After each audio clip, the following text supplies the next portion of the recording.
Grace Millane. She's 21 years old, and in exactly 12 hours, she's supposed to be celebrating her birthday. Instead, she's walking directly into her own grave.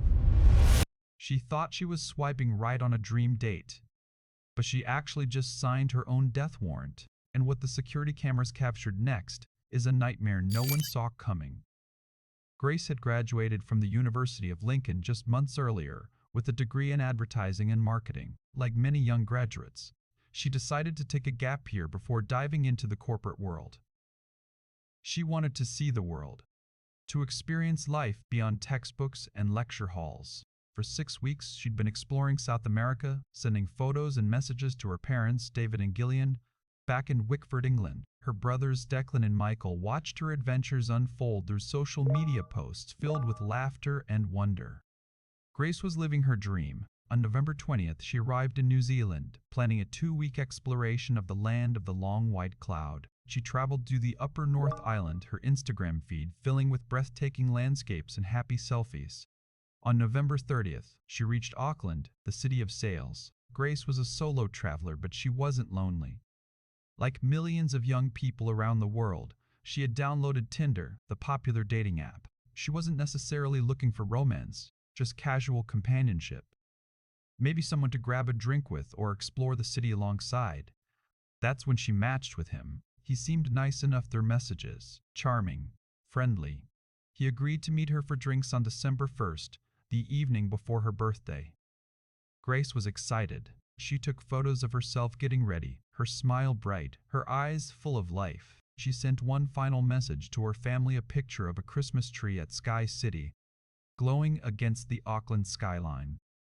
It would be the last time they would hear from her. The date.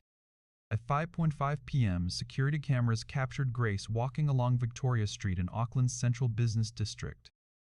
15 minutes later, she appeared at Sky City, meeting her date. They went bar hopping through the city. At one point, they were seen kissing at the Bluestone Room bar. Grace seemed comfortable, enjoying herself. At 9:41 p.m., the final footage showed them together. They walked arm in arm into the City Life Hotel on Queen Street. They entered the elevator, heading to his room. Grace Millane would never leave that building alive. The silence, December 2nd, 2018, Grace's 22nd birthday. David and Gillian Millane sent birthday wishes to their daughter. They waited for her response. Nothing came. Hours passed, still nothing. This was completely out of character. Grace had been in constant contact throughout her travels. On December 5th, they contacted Auckland police and reported Grace missing. The hostel confirmed their worst fears. Grace hadn't returned on the night of December 1st. David Millane flew to New Zealand. On December 7th, he made an emotional plea. Please, if anyone has any information about Grace, come forward. Grace has been missing for several days, and as a family we've been extremely concerned for her welfare. Do anybody who has seen, spoken to, or come into contact with Grace come forward and contact the investigation team. Detectives traced Grace's movements through CCTV footage, following her path through the city. The investigation, Detective Inspector Scott Beard led the investigation. His team reviewed security footage and tracked down everyone Grace contacted in New Zealand. The City Life Hotel footage became crucial. The police confirmed that Grace had entered with a man. They found more footage him leaving the building on December 2nd, wheeling a large suitcase on a trolley. He loaded it into a rental car. Later, investigators shockingly said that on December 2nd, he went on another Tinder date. During it, he told the woman a bizarre story about a man who accidentally killed his girlfriend during rough bedtime. On December 3rd, he purchased a shovel, then drove west to the Waitarka Ranges, a dense forest 12 miles outside Auckland. Police traced the last Facebook post on Grace's account. It led them to a 26-year-old man at the City Life Hotel. On December 8th, police declared it a homicide investigation. That day at 3 p.m., they arrested him. December 9th, 2018. At 4 p.m., police discovered a shallow grave in the Waitakere Ranges. Inside a suitcase was Grace Millane's body. The autopsy revealed she'd been strangled. The pressure on her neck lasted 5 to 10 minutes. She would have recovered if the pressure had been released, but it wasn't.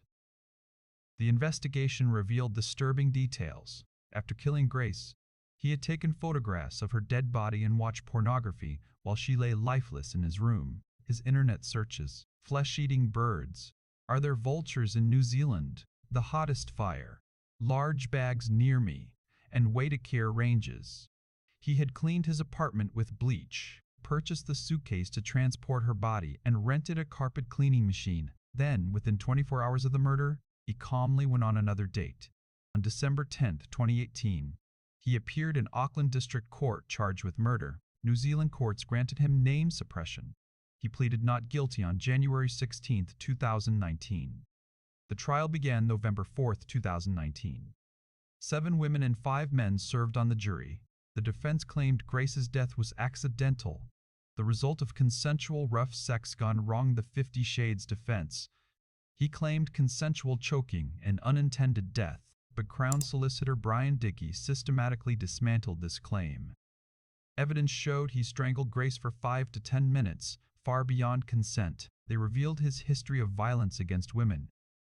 3 women testified about their experiences with him, all met on Tinder. They described his preference for violent sex, strangulation, and his need to feel superior and in control. After 5 hours of deliberation on November 22, 2019, the jury returned guilty of murder. On February 21, 2020, he was sentenced to life imprisonment with a minimum of 17 years. Grace Millane's murder sent shockwaves through New Zealand and around the world. Prime Minister Jacinda Ardern made an emotional public apology to Grace's family, saying, "Your daughter should have been safe here, and she wasn't." Auckland's Sky Tower and Harbour Bridge were illuminated in white ribbons. Candlelight vigils were held across New Zealand. The case sparked important conversations about violence against women, dating apps safety, and the so-called rough sex defense. But the story didn't end there. In December 2020, the Supreme Court of New Zealand lifted the name suppression order, and the world finally learned the killer's identity. The court also revealed something that had been hidden during the trial. The murderer had been convicted of additional crimes. In October and November 2020, he was found guilty of 8 charges relating to the rape and assault of 2 other women. Just 8 months before killing Grace, he had raped another British tourist he met on Tinder.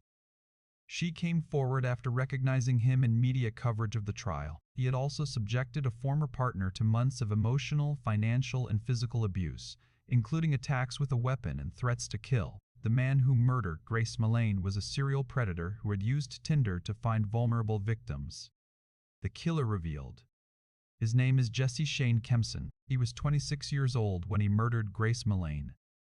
Born and raised in New Zealand's Wellington region, he had grown up in a fractured family after his parents separated when he was 9. He had worked as a bartender and laborer, and had even lived in Australia for several years.